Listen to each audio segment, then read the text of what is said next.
আসসালামু আলাইকুম বন্ধুরা, আজকে বেরিয়ে পড়েছি মুর্শিদাবাদের উদ্দেশ্যে। ভিডিওটা একটু লম্বা হবে, অনেক ইনফরমেশন দেব তোমাদের। আশা করি ভালো আছো সবাই তোমরা। তো চলো শুরু করি এই ভিডিওটা। মুর্শিদাবাদ পশ্চিমবঙ্গের একটি ঐতিহাসিক শহর ও জেলা, যা একসময় বাংলা, বিহার ও উড়িষ্যার রাজধানী ছিল এবং এর নাম দেওয়া হয় মুর্শিদ কুলি খানের নামের অনুসারে। মানে ওনার নাম ছিল মুর্শিদ কুলি খাঁ, সেই হিসাবে নাম রাখা হয়েছিল মুর্শিদাবাদ। শহরটি পলাশী যুদ্ধ হয় 1757 সালে এবং নবাব সিরাজদৌল্লার স্মৃতি বিজড়িত, এবং এটি একটি বাংলার শেষ স্বাধীন নবাবের আবাসস্থল। মুর্শিদাবাদ তার সমৃদ্ধ ইতিহাস, স্থাপত্য যেমন হাজারদুয়ারি সংস্কৃতি এবং পদ্মা নদীর পূর্ব পাড়ে অবস্থিত হওয়ার কারণেই গুরুত্বপূর্ণ। তো মুর্শিদাবাদ আমরা চিনি নবাব সিরাজদৌল্লার জন্য, কিন্তু অ্যাকচুয়ালি মুর্শিদাবাদের রাজা যে বেশি দিন ছিল সে হচ্ছে মুর্শিদ কুলি খাঁ। দেওয়ান মুর্শিদ কুলি খান ঢাকা থেকে বাংলায় প্রশাসনিক দপ্তর 1704 সালে মাকসুদাবাদ, মানে যেটা মুর্শিদাবাদ হয়েছে তার নাম ছিল মাকসুদাবাদ, এখানে নিয়ে আসে। মানে ঢাকায় ছিল, ঢাকা থেকে মুর্শিদাবাদে নিয়ে আসে।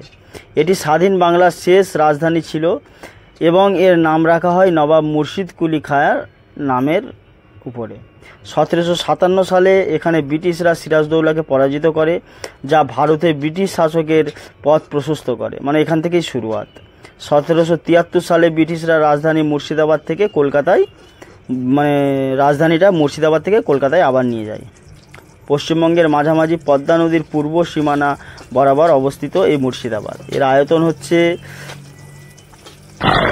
5,31,611 বর্গ কিলোমিটার। জনসংখ্যা 2011 সাল অনুযায়ী 71 লক্ষ।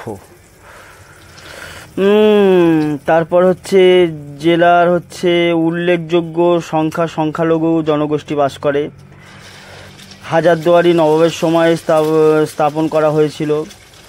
মুর্শিদাবাদ জেলা তার ঐতিহাসিক গুরুত্বের জন্য পরিচিত এবং পশ্চিমবঙ্গের সংস্কৃতি ও ঐতিহাসিকভাবে একটি গুরুত্বপূর্ণ অঞ্চল। বর্তমানে এটি সংবাদ মাধ্যম এবং সামাজিক মিডিয়া বিভিন্ন খবরের শিরোনাম হয়, যেমন অপরাধ ও নদী ভাঙনের মতো ঘটনা। মুর্শিদাবাদ তার ঐতিহাসিক স্থান, বিশেষ করে বাংলার শেষ নবাবের আমলের স্থাপত্যের জন্য বিখ্যাত, যেমন হাজারদুয়ারি প্রাসাদ, মতিঝিল প্রাসাদ এবং নিজামত ইমামবাড়া। এটি ব্রিটিশদের আবির্ভাবের আগে বাংলার রাজধানী ছিল এবং পলাশীর যুদ্ধের ঘটনার কারণে ভারতীয় ইতিহাসে এর বিশেষ গুরুত্ব রয়েছে। বাংলার রাজধানী ব্রিটিশের আগমনের আগে মুর্শিদাবাদ ছিল বাংলার রাজধানী। 1757 সালে পলাশীর যুদ্ধে সিরাজদৌল্লা পরাজয়ের পর ব্রিটিশ উপনিবেশক শাসকের সূচনা হয়েছিল, যা এই স্থানটিকে ঐতিহাসিকভাবে গুরুত্বপূর্ণ করে তোলে। হাজারদুয়ারি প্রাসাদ ভাগীরথী নদীর তীরে অবস্থিত একটি বিখ্যাত ঐতিহাসিক প্রাসাদ। মানে এগুলো এরকম দেখা যায় না, এত বড় প্রাসাদ। তারপর হচ্ছে নিজামত ইমামবাড়া, একটি ঐতিহাসিক নিদর্শন। মতিঝিল প্রাসাদ একটি সুন্দর ঐতিহাসিক স্থান। কাটরা মসজিদ আরেকটি গুরুত্বপূর্ণ ধর্মীয় ঐতিহাসিক স্থাপন। এগুলো দেখাবো কম বেশি এই ভিডিওতে। তারপর জাফরগঞ্জ কবরস্থান, নবাবের সমাধিস্থল। অন্যান্য এছাড়াও এখানে খোশবাগ বাগান, জগৎ শেঠের বাড়ি, নসিপুর রাজবাড়ি এবং কিরিটেশ্বরী মন্দির এর মতো আরও অনেক স্থান রয়েছে। যাই হোক, কল্যাণীর এক্সপ্রেস রাস্তাটা এত সুন্দর করেছে, এত দারুণ করেছে যে চোখ বন্ধ করে গাড়ি চালানো যায়, এত সুন্দর করেছে, এত দারুণ, কি বলবো, অসাধারণ। যাই হোক, আমরা সকাল সকাল বেরিয়ে পড়েছি, আর একটু কলকাতাতেই দেরি হয়ে গেল। কলকাতাতেই একটু দেরি হয়ে গেছে, সামনে একটু দাঁড়াবো, আমরা চা খেয়ে নেবো, কারণ অনেকক্ষণ হয়ে গেছে, 2 ঘন্টা প্রায় হয়ে গেছে কলকাতা ছাড়তে। এখানে একটু দাঁড়ালাম বন্ধুরা, দাঁড়িয়ে একটু চা খাবো। এখানে এই দোকানটায় চা নেই, এই দোকানটায় বিস্কুট আছে, আর পাশে একটা দোকান আছে, সেই দোকান থেকে চা নিতে হলো। চলো বেরিয়ে যাই, ঠিক আছে। আমরা চলে এসেছি, এখানে হচ্ছে বাইপাস ধাবা। বাইপাস ধাবা মানে আমাদের বহরমপুর রোডেই ধাবাটা পড়ে। এই ধাবাটায় এসেছি, একটু নাস্তা পানি করে নেবো, ঠিক আছে। এখানে হালকা করে টিফিন করে আমরা আবার বেরিয়ে পড়বো হচ্ছে মুর্শিদাবাদের উদ্দেশ্যে। এখান থেকে কাছে 8 ঘন্টা লাগবে। আমরা চলে এসেছি হচ্ছে, এখানে একটু খেয়ে দিয়ে নেবো, নিয়ে আমরা হচ্ছে বেরোবো। এটা একদম মেন রোডের ধারেই আছে এই ধাবাটা। সব রকম খাবার দাবার পাওয়া যায়। আমার একটা অন্য শর্ট ভিডিওতে এর এটা আছে। খাবার দাবার খুব একটা সুবিধা নাই, তবুও খাওয়া দাওয়া করলাম। সন্ধ্যা হয়ে গেছে, খাওয়া দাওয়া করে আমরা বেরিয়ে পড়বো এবারে এখান থেকে হোটেলের উদ্দেশ্যে। একটু হোটেলটা তোমাদের দেখিয়ে দিই। একটা নর্মালি হোটেল নিয়েছিলাম, বেশি ভাড়া না, ওই 1200 না 1400 টাকা ভাড়া নিয়েছিল, দুজন থাকার হোটেল, এসি রুম। তারপর আমরা এখান থেকে বেরোবো কাটরা মসজিদের উদ্দেশ্যে। কাটরা মসজিদে চলে এসেছি। এই সেই মসজিদ, বিশাল বড় মসজিদ, হ্যাঁ বিশাল বড় মসজিদ। ভিতরে মানে এমনি মানে 2-3 হাজার লোক এমনি থাকতে পারবে সেরকম একটা ব্যবস্থা আছে ভিতরে। আর ওর 4টে মিনার ছিল, 2টো মিনার ভেঙে গেছে, 2টো মিনার আছে। কাটরা মসজিদ ভারতের পশ্চিমবঙ্গে মুর্শিদাবাদে অবস্থিত একটি ঐতিহাসিক মসজিদ ও কাফেলা সরাইখানা, যা বাংলার নবাব মুর্শিদ কুলি খান 1723 থেকে 1724 সালের মধ্যে নির্মাণ করেন এবং এটি ভারতীয় উপদেশের বৃহত্তম কাফেলাগুলির মধ্যে অন্যতম। এই কমপ্লেক্সটি প্রাক্তন নবাব মুর্শিদ কুলি খানের সমাধি ও তার শিয়া কাফেলা ভারতে ব্যবহৃত হতো এবং বর্তমানে এটি মুর্শিদাবাদে অন্যতম প্রধান ধর্মীয় ও ঐতিহাসিক স্থান। এটি একটি মসজিদ মানে কাফেলা, যাত্রী থাকা সরাইখানা, মানে এই যে গম্বুজগুলো করা আছে ওইগুলোই যাত্রী থাকা, মানে যারা আসে তাদের থাকার জন্য, মেহমান নওয়াজির জন্য করা। আমাদের গাইড সাহেব একটা নিয়েছিলাম, উনি অনেক ইনফরমেশন দিয়েছে আমাদেরকে। এটি ভারতীয় উপমহাদেশের বৃহত্তম কাফেলাগুলোর মধ্যে একটি, যেখানে একসাথে 700 যাত্রী থাকার ব্যবস্থা, মানে আলাদা আলাদা রুমে একসঙ্গে থাকলে আরও বেশি। 1721 সালে ঢাকা থেকে বাংলার রাজধানী মুর্শিদাবাদ, যা পরে মুর্শিদাবাদ নামে পরিচিত হয়, এখানে নিয়ে আসা হয়। প্রবেশ মূল্য নেই, ফ্রি, কোনো টাকাও লাগে না। হুইল চেয়ার ব্যবহারকারীদের জন্য প্রবেশপথ ও পার্কিংয়ের ব্যবস্থা আছে। শিশুদের জন্য উপযুক্ত ব্যবস্থা আছে। কাটরা মসজিদ শুধু একটি ধর্মীয় স্থানই নয়, এটি একটি ঐতিহাসিক স্থাপত্যের নিদর্শন, যা বাংলার সমৃদ্ধ নবাবী আমলের সাক্ষ্য গ্রহণ করে। ভিতরের মানে এই যে আমরা যেখানে এখন হাঁটছি, এই জায়গাটা দেখলে এত বড়, এক সময় এত লোক নামাজ পড়তো যে বলার মতো নয়। এটা হচ্ছে মুর্শিদাবাদ স্টেশন থেকে প্রায় 1600 মিটার পূর্ব দিকে বাজারের মধ্যে অবস্থিত এটি একটি মসজিদ। এখানে আরও অনেক লোকজন আছে। যাই হোক, মসজিদ প্রায় ক্ষয় হয়ে যাচ্ছে সব। সরকার একটু যদি ব্যবস্থা নেয় তাহলে এইগুলো টিকে থাকবে আরও 200-400 বছর, কিন্তু আর সেগুলো তো কোথায় হচ্ছে, ধীরে ধীরে সব কিছু পড়ে যাচ্ছে। আমাদের গাইড সাহেব আসছে আমাদের সঙ্গে, একটু আরও পেছনের এইগুলো দেখাবে। আমরা পেছন দিক থেকে এটা দেখাবো, এই গম্বুজগুলো। এই যে 2টো মিনার দেখতে পাচ্ছেন, এই বাম দিকে একটা আর একটা ডান দিকে আছে, এই যে একটা ডান দিকে এরকম, এটা হচ্ছে মসজিদের পেছনটা। আবার সামনে আছে, সামনেও আছে। তো 2টো মিনার আছে যেটা ভেঙে পড়েছে। এবার আমরা যাব ফুটো মসজিদ। এ হচ্ছে ফুটো মসজিদ, এর নাম ওখানে সবাই ফুটো মসজিদই বলে। বিশাল বড় মসজিদ, কাটরা মসজিদের মতো অত বড় নয়, তবে মোটামুটি ভালোই বড়। আমরা গেলাম, ভিতরে গিয়ে দেখলাম। এর আগেও আমরা গিয়েছি বহুবার ওই মসজিদের ভিতরের অবস্থা একদম ভালো না, মানে কোনো মুহূর্তেই ভেঙে পড়বে। মাথার উপরে গম্বুজগুলো সব প্রায় ভেঙেই গেছে, একটা এখনও আছে। দেয়ালগুলোর অবস্থা দেখুন বন্ধুরা, হচ্ছে খুবই অবস্থা খারাপ। এইগুলো থেকে যে মুর্শিদাবাদের লোকজন যায়, টাকা ইনকাম হয়, তার কিছু সামান্য যদি খরচ করা যায় এইগুলো রিপেয়ার করা যাবে। এটা মসজিদের মেম্বার। উপরেই দেখুন এই গম্বুজটাই শুধু বাকি আছে, বাকি অন্য গম্বুজগুলো সব ভেঙে গেছে। দেয়ালের অবস্থাও খুব খারাপ।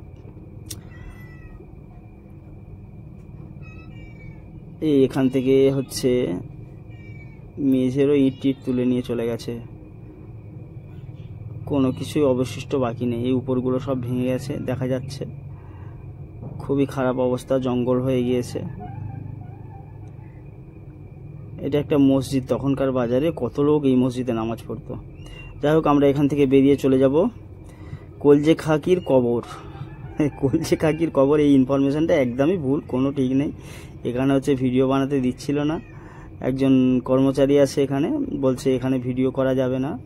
তবুও একটু জোর করে টুকটাক করেছি। এনার সম্বন্ধে ইনফরমেশন, ওই মুর্শিদ কুলি খায়ের কন্যার কবর আছে, ওই যিনি নাকি কলিজা খেতেন না, মিথ্যে কথা এগুলো, হচ্ছে কলিজা খেতেন সবাই বলে। ওর কবর আছে ওই সিঁড়ির তলায়, ওই লোক উঠছে সিঁড়ি থেকে, ওখান থেকে ওর কবর আছে। আমাকে একটু গাইড সাহেব ভিডিও করতে করতে ঢুকতে দিচ্ছিল না, ওই জন্য হচ্ছে ভিডিওটা পুরো হয়নি, 1 মিনিটের মতো ভিডিও হয়েছিল। এখানে অনেক ইনফরমেশন লেখা আছে, যেটা ছিল তখনকার রাজাদের, এখন আমি ভারত সরকার, আমরা নিয়েছি।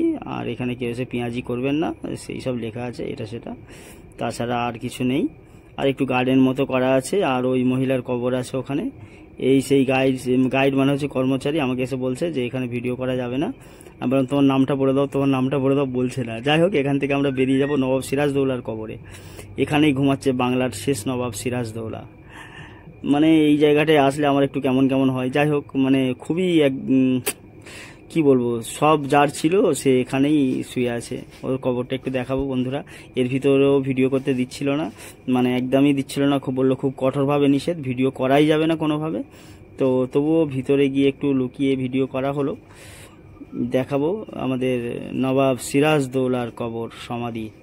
এই সেই কবর বন্ধুরা, আমি এই বসে আছি কবরের পাশে, এই সেই কবর, এই সেই কবর। এখানেই ঘুমাচ্ছে বাংলার উড়িষ্যা বিহারের নবাব সিরাজদৌলা।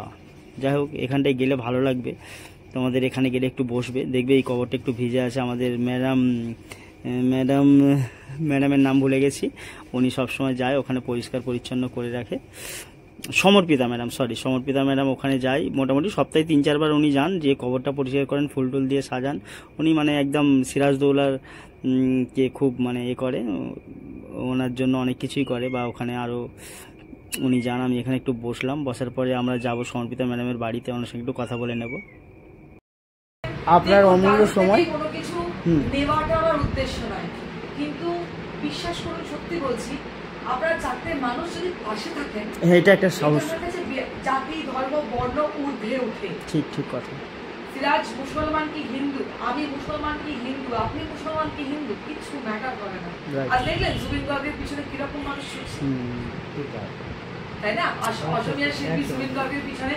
তাহলে আমাদের তো বড় ইন্সপিরেশন, যিনি সবাইকে ভালোবেসেছেন, যিনি মানুষ ধর্মকে গ্রহণ করেছেন। তা আমরা যদি সেভাবে সবাই এগোতে পারি একসঙ্গে, তাহলে দেখবেন কাজের কোনো ভালো। সবাই সঙ্গে থাকলে সে কিছু করুক না করুক, সাহসটা বেশি বিরাট। আপনি যদি বলেন যে হ্যাঁ এই কাজটা করা উচিত, এই যে বলে গেলেন বাড়িতে এসে, এটা আমার কাছে বিরাট। হ্যাঁ, তাই তো, এটা আমার কাছে বিরাট ব্যাপার। আপনারা জানেন না, আপনারা চারটে মানুষ এসেছেন আমার কাছে, আমার সারাদিনের এটা হচ্ছে ঈশ্বরের কৃপা যে চারখানা মানুষ আমার বাড়িতে এসেছে, এসে আমাকে সাহস দিয়ে গেল। আর আপনিও দেখা করেছেন, এর জন্য অসংখ্য ধন্যবাদ আপনাকে, অনেক সময় দিলেন আপনাদের পুজোর সময়। ভালো থাকবেন, আর আমার দেশে গায়ের লোক আপনারা, এটাই আমাকে ঠিক আছে, ধন্যবাদ ম্যাডাম। দেখা যেত, এখন তো ঘোড়ার গাড়ি দেখাই যায় না, সবাই ওখানের লোকেরা বলে যে 500-700 ঘোড়ার গাড়ি ছিল, এখন আর মাত্র 80টা বেঁচেছে, 60টা বেঁচেছে, এইভাবে বলে। আমরা এখানে একটু ঘোরাঘুরি করে নিয়ে এবারে যাব আমরা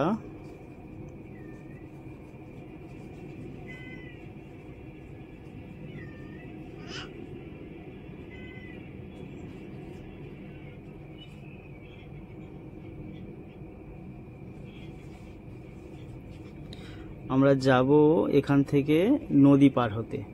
নদী পার হব আমরা, ওখানে নৌকায় করে, দুটো নৌকা জুড়ে উপরে বাঁশ দিয়ে সুন্দর করে দিয়েছে।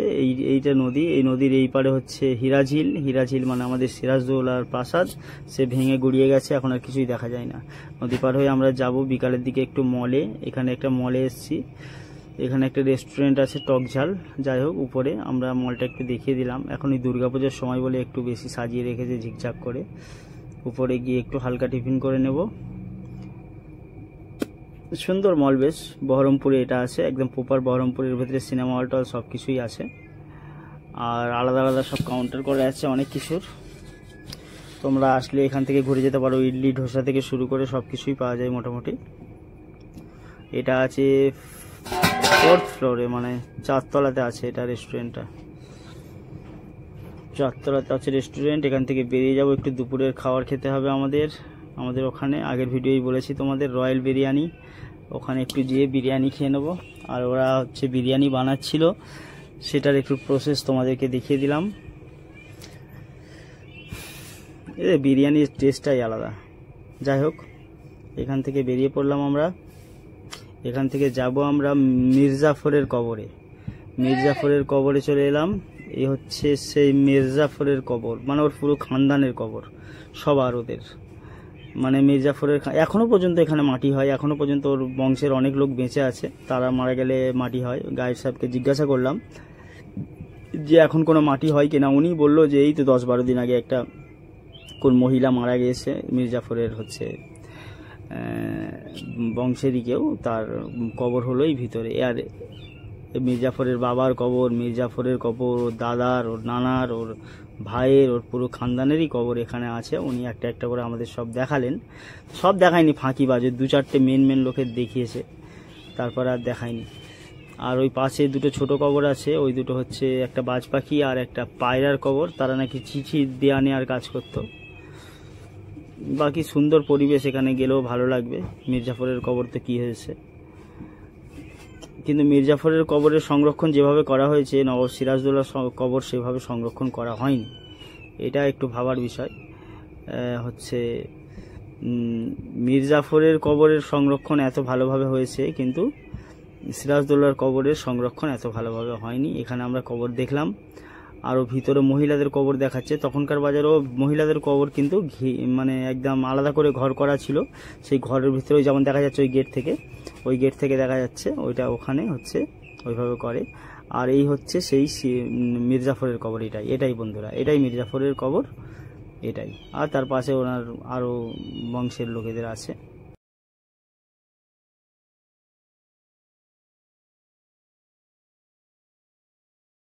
তারপর আমরা চলে এলাম হাউস অফ জগৎ শেঠ। জগৎ শেঠের বাড়ি এর সম্বন্ধে আর কি বলবো, খুব ধনী লোক ছিল। তখনকার ব্যাংকিং ছিল, টাকা পয়সা লোককে দিত ইন্টারেস্টে, যাই হোক নবাবের টাইমে। আর এই লোকটাই বেশি চিটিংবাজি করেছিল।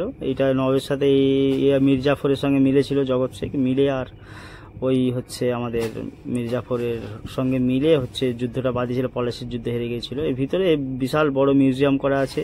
তোমরা আসলে ভিতরে ভিডিও বানাতে দেয় না, বাইরে থেকে ভিডিও বানাতে হবে। অনেক মিউজিয়াম তখনকার বাজারের অনেক কিছু আছে, যে এখানে দেখার মতো মোটামুটি ভালো জিনিস আছে। 30 টাকা লাগে ভিতরে যেতে, ভিতরে গিয়ে দেখতে হবে। বাইরেগুলো ভিডিও করা যাবে, ভিতরের ভিডিও কোনোভাবেই করা সম্ভব না, একদমই করতে দেবে না। অন্যান্য জায়গায় তবু হয়ে যাবে, এখানে একদমই সম্ভব না। এখানে ক্যামেরা লাগানো আছে। যাই হোক বন্ধুরা, অনেক কথা হলো, আমরা বেরিয়ে পড়েছি বাড়ির উদ্দেশ্যে। হচ্ছে পুরো মুর্শিদাবাদের ভিডিও মানে যেগুলো বানিয়েছি একটা ভিডিওতে দেওয়া সম্ভব না, তো পরের ভিডিওতে আবার দেব ভিডিও। আচ্ছা যাই হোক, ভয়েস রেকর্ডিংয়ে ভিডিওতে অনেক কিছু ভুল ত্রুটি হয়ে যেতে পারে, নতুন ভিডিও বানাচ্ছি তো ওই জন্য, সেই নিয়ে চাপ নেই, ঠিক আছে। তোমরা সবাই ভালো থাকো, একটু সাবস্ক্রাইব আর লাইকটা করে দিও। সুস্থ থাকো, ভালো থাকো, আর একটু আমার চ্যানেলটা সাবস্ক্রাইব করে দিও। আবার দেখা হবে পরের ভিডিওতে, ঠিক আছে বন্ধুরা। আর আমার হচ্ছে ফেসবুক চ্যানেলটা একটু ফলো করে দিও। আর এটা আমরা কল্যাণী হাইওয়ের উপর থেকে যাচ্ছি, ঠিক আছে। একটু আগে মাসুম বাইক চালাচ্ছিল, এখন আমি চালাচ্ছি। যাই হোক, হেভি খুব সুন্দর রাস্তা, দেখেই বুঝতে পারছো তোমরা। আবার দেখা হবে বন্ধুরা পরের ভিডিওতে, আর নতুন কোনো হিস্ট্রি নিয়ে দেখা হবে, ঠিক আছে। আর কি বলবো, আর হচ্ছে এই সাবস্ক্রাইব আর লাইকটা করে দিও। অসংখ্য ধন্যবাদ তোমাদের ভিডিওটি দেখার জন্য, থ্যাংক ইউ।